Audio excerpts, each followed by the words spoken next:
কাফারু সাওয়াউন আলাইহিম, নিশ্চয় যারা কাফের তারা উভয়ে সমান।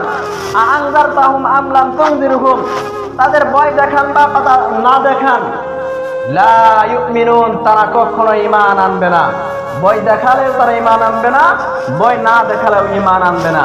সম্মানিত মুসলিমগণ, তাহলে আমি আপনাদেরকে বলতেছি, এদের রীতিনীতি যদি আমরা অনুসরণ করি, কাফেরদের মুনাফিকদের রীতিনীতি যদি অনুসরণ করি, ইন্নাল মুনাফিকিনা ফিদ দারিকাল আসফালি মিনান নার, মুনাফিকদের স্তর কোথায়, মুনাফিকরা থাকবে কোথায়? তাহলে একটু শুনুন, ইন্নাল মুনাফিকিনা ফিদ দারিকাল আসফালি মিনান নার, মুনাফিক যারা হবে তারা জাহান্নামের একেবারে নিম্ন স্তরে, যেখানে একবারে মানুষকেই পারবে না উপর দিকে, জাহান্নামের থেকেও নিচে তাদেরকে মুনাফিকদেরকে রাখা হয়।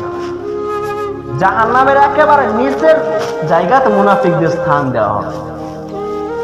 যারা মুনাফিকদের সাথে এরকম আপনার আমার যদি এরকম অ্যাডজাস্ট হয়ে যায়, বা হুজুর কি বলে নামাজের কথা বলে, মোল্লা নামাজের কথা বললেই কি যাওয়া লাগবে?